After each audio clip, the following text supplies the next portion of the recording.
epekto. Hey besties! Can we talk about last night?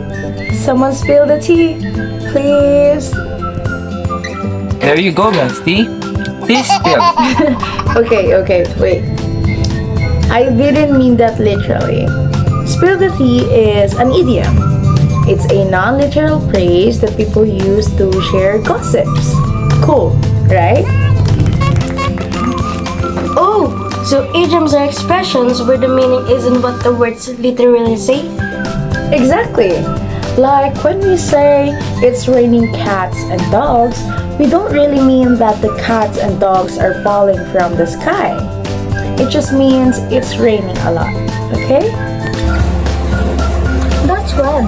Do we have another idiom like that? Break a leg, like when you wish someone good luck. Yeah, and you wouldn't actually want someone to break their leg. Okay. Shifting gears. Here's another one. She's a shining star. That's a metaphor, right? See? Yeah, a metaphor compares two things without using like or as. It's saying she's a star to show how special or bright she is. And if we say he runs like a wind, that's a simile because it uses like to compare, right? You've got it. Simile. Compare two things using like or as. Okay, let's recap. Okay, so when we say metaphor, it is the comparison of two things directly. Like for an example, life is a roller coaster. Simile uses as or like to compare two things. Like for an example, as brave as lion. Did you get it? A cloud flung. The clouds were crying. What's that? That's personification. You're giving human traits to non-human things like the clouds crying as if they have emotions. Have you ever noticed how we often describe things this way? Like the wind whispered through the trees. Personification makes our descriptions more vivid and emotional. I'm so hungry. I could eat a whole horse. That's hyperbole. It's an extreme exaggeration. No one's eating a whole horse. It just shows how hungry you are. And I've been waiting for you for 1,000 years. Yep. Hyperbole emphasizes feelings by exaggerating. How about this one? The clock goes tick-tock.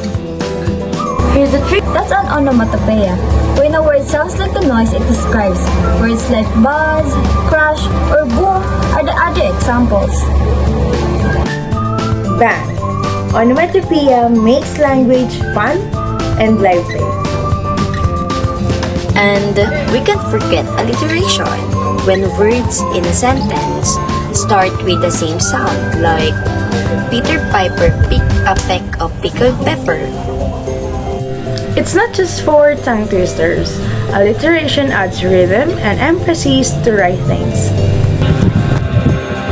Like Sally sells seashells by the seashores. Exactly. It's a playful way to make a language more memorable. Here's a tricky one. A jumbo shrimp. That's an oxymoron. It combines opposite ideas like bittersweet Or deafening silence. Oxymoron creates a contrast that makes the description more interesting.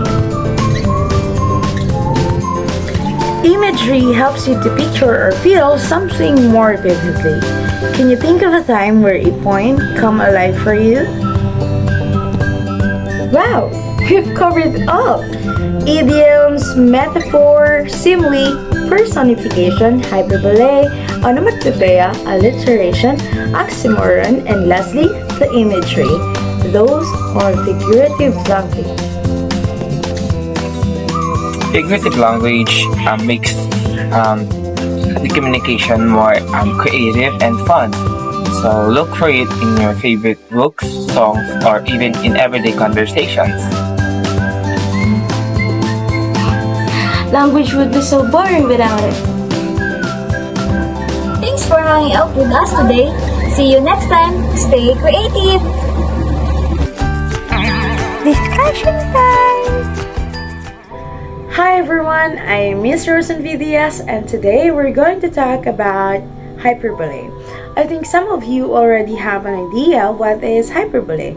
So when we say hyperbole, it is the exaggeration of a statement that is used by the speaker or by the writer.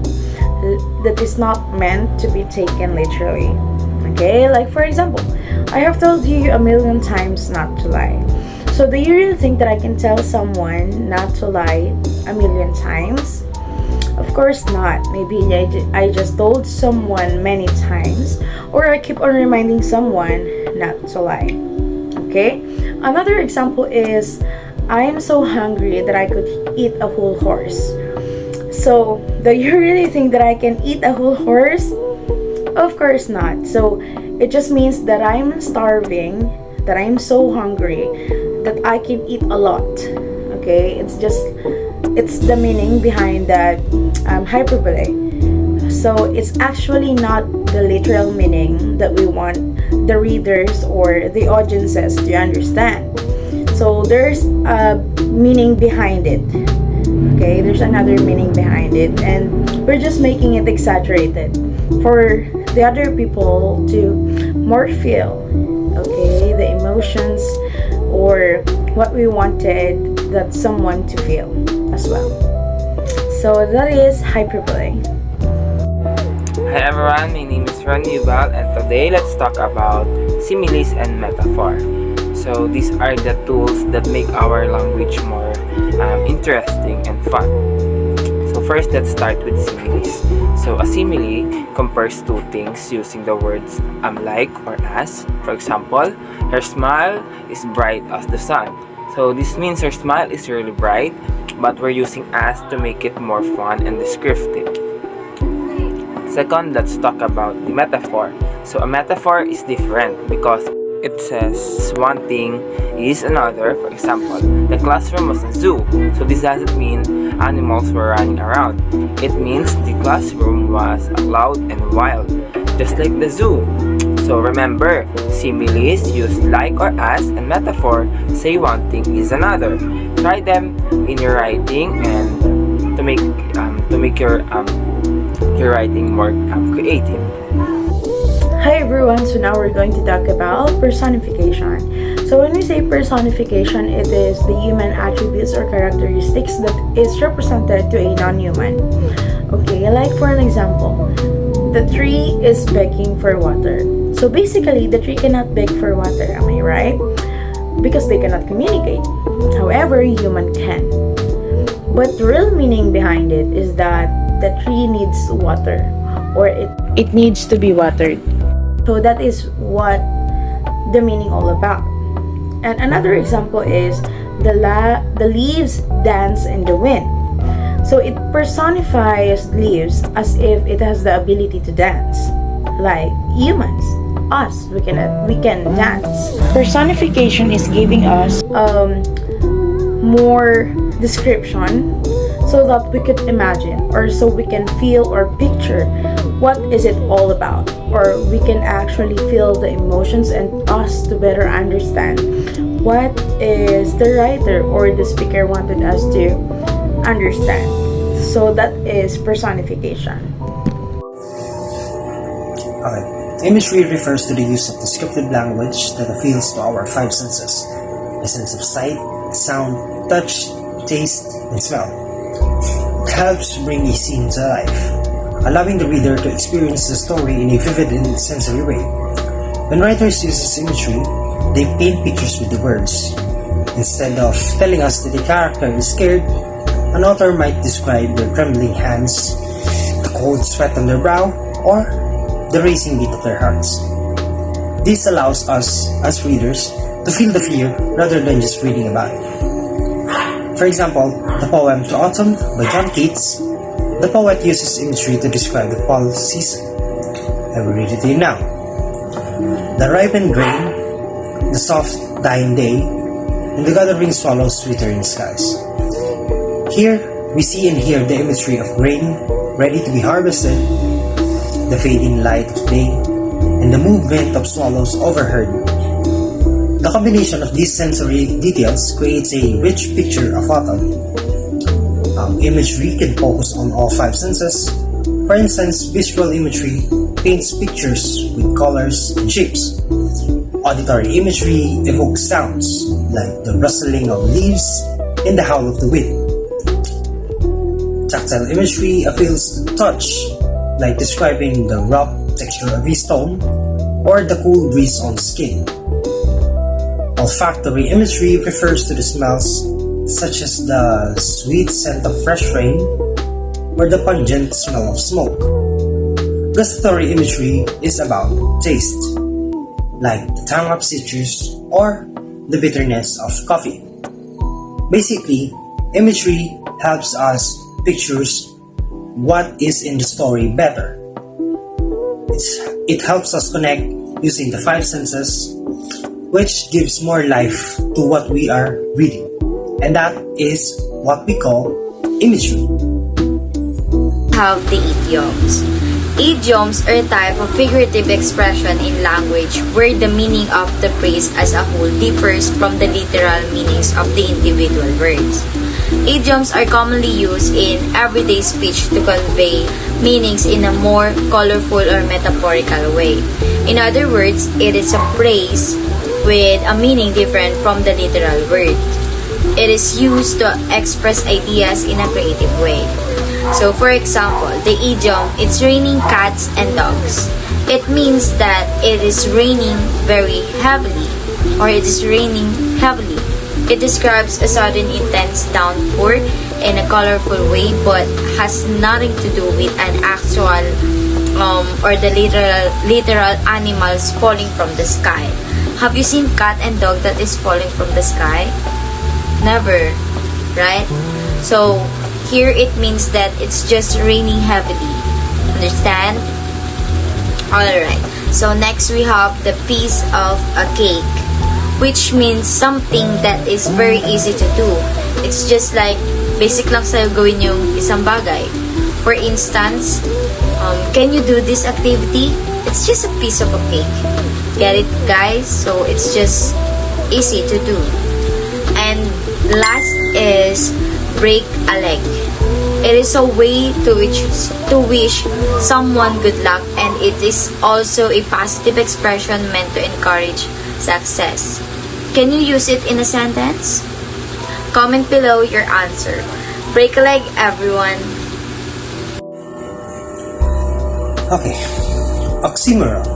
An oxymoron works by pairing two seemingly contradictory or opposing words. The result is often something that challenges our expectation or makes us think more deeply. For example, the phrase deafening silence. Silence is typically the absence of sound, yet the word deafening suggests an overwhelming sound. Now, the contradiction creates a sense of tension or irony, which makes expression more vivid. Let's have a few more examples of oxymoron. We have the term bittersweet. Bittersweet, a feeling that mixes both happiness and sadness, like the joy of graduation coupled with the sadness of leaving friends behind. Another example of an oxymoron would be a jumbo shrimp, the size of something large, which is jumbo, paired with something that is small, which is a shrimp. It is a playful, often humorous example of how oxymorons can create a surprising effects. Another example would be the term act naturally, a contradictory phrase often used when someone is asked to perform in a natural way, but the instruction in itself is unnatural. Now, oxymorons invites us to look at the world from a different perspective, to combine opposing ideas in a way that challenges conventional thinking. forcing us to reconcile those contradictions, whether it's in literature, film, or even casual conversations. Oxymorons are a clever tool to convey complexity and irony. Our next type of figurative language is onomatopoeia. Onomatopoeia refers to the words that imitate or resemble the sound they describe. It adds a layer of vividness to language, making it more expressive and dynamic. So you can find it in everyday conversation, literature, poetry, or even in comic books. So I have here examples of onomatopoeia. First is the thunder boom in the distance as the storm approached.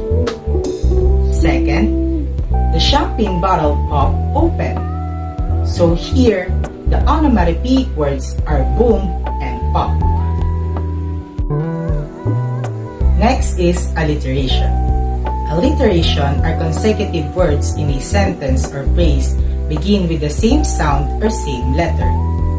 It's often used to create rhythm, enhance mood, or make the text more memorable. So for examples, I have here two tongue twisters. First is Peter Piper picked a peck of pickled peppers. Then second is Sally sells seashells by the seashore.